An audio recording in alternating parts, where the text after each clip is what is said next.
For the brothers that don't know me, my name's Alex Snow. Everybody calls me Bam, but I spent 17 years in prison for second-degree murder. I graduated from poor choice to poor choice. I had every opportunity to do well, to make the only person that ever cared about me, no matter what I did, proud was my OG, and I didn't do that. I failed in that in every way. I had a full scholarship to Ohio State to play football. I had boxing, I had everything, and just couldn't follow through on anything. While I was serving the 17 years, I educated myself, not just academically, but I educated myself socially. And I got a clear understanding of how I became disconnected from society. I objectified everybody that I met. And when I seen people, I didn't see human beings with stories and loved ones. I saw objects and opportunity. But the thing that I educated myself most about was victimization, understanding what it means to make a victim of somebody, from the smallest example to the biggest example, being murder.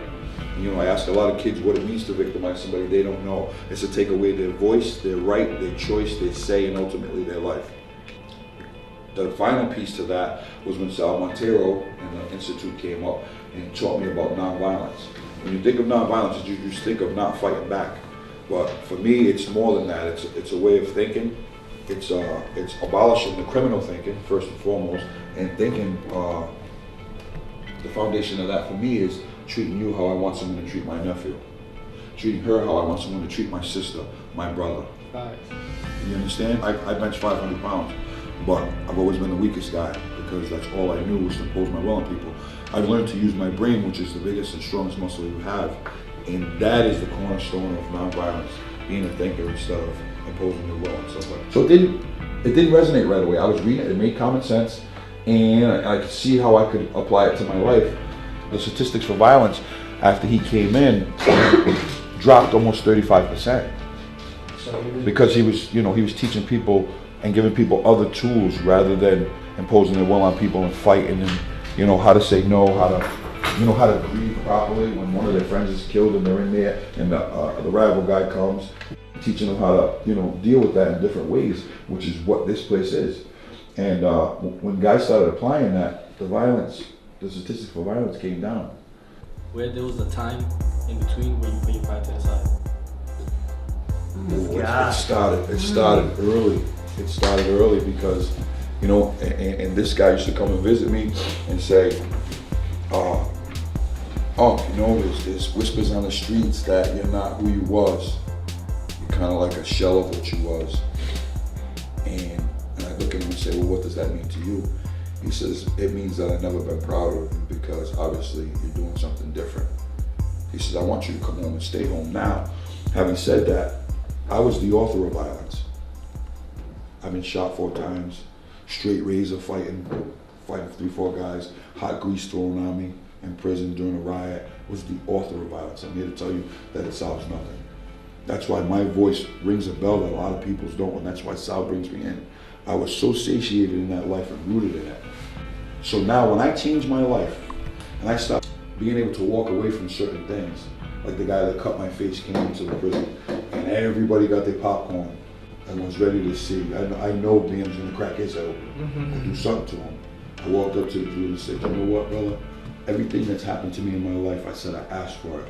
I imposed my will on you and assassinated your character as a man and put you in a position that you had to defend yourself. I said, you don't have to worry while you're here, bro. Understand? Because I'm also religious beyond this.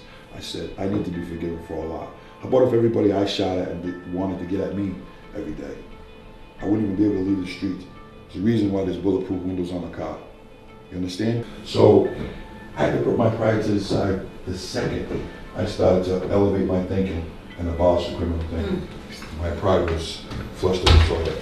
I watched my sisters go through things. My daughter got sexually assaulted and she needed me the most. I was there to leave. That's what really happens.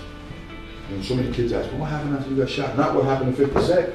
They moved to the next clip and I had every girl in the record deal. That's not what happened. I was laying on the floor on Lennox Ave, bleeding, dying. And the Providence police came in and said, who got shot? It's Ben. Well, it's about time. We're tired of answering calls where he shot somebody else. And I'll never forget the sergeant chief of police today.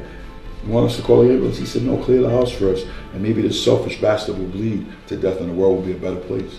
That's what happens next. Most of my life I thought I cared about I loved my mother. There's no way that I loved her. Selling drugs, shooting at people, getting shot, seeing others as objects, there's no way that I loved her. Because I want you to point out the kid in here whose mother carries them for 9 months. Everything she eats, you eat. Every time you move, she feels it, holds you up and says, I can't wait till you grow up and get murdered, murder somebody else, become an addict. I can't wait till you grow up, embarrass this family. Okay? That's love from day one, the day one love. She holds you up and thinks you're going to be a doctor or a lawyer, even a salesman. Taking out the garbage, checking on your mother, that's caring about her. Loving her is preserving your safety, your freedom. You understand that? And that's what you're doing now, bro. Everything you're doing is geared towards loving somebody other than yourself. This, too, your mother, stuff like that. And that's grown shit, bro. And it almost makes me emotional. Because I know what you've been through. I know what all of you've been through. And it's a reflection of what I was, man. You know, and for you to be able to do, see, I can come in here and tell you guys because I have a way of putting everything. But what I'm asking you to do really is what I was too weak to do. What I'm asking all of you to do is what I was too weak to do. What these people are asking you to do was what they were strong enough to actually do that I couldn't. You understand?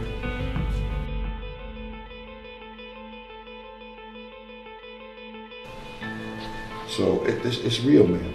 I never come in here and spit cornball at you guys. I say facts, and if I don't know an answer, I'll go find it for you.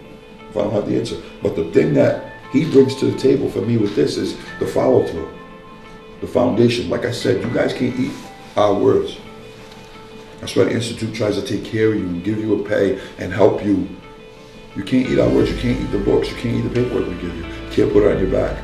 So following through with that is, listen, you're in a situation. You know how many kids I buy sneakers for that are in school, that I've mentored and stuff like that? Not because I want recognition for it, but it's because I want them to understand that there's a light at the end of the tunnel and that the universe is on the side of the just. That's what it is. I had a dream, I chased it, one that I wouldn't have been able to chase if I made other decisions along the way. And now that I have a platform, you know, I have a decent following, I want to use this platform to do something positive. I want to do something a lot bigger than this, you know what I'm saying? And I want the help from you guys. One love, okay? Yep. 1, 2, 3. One love.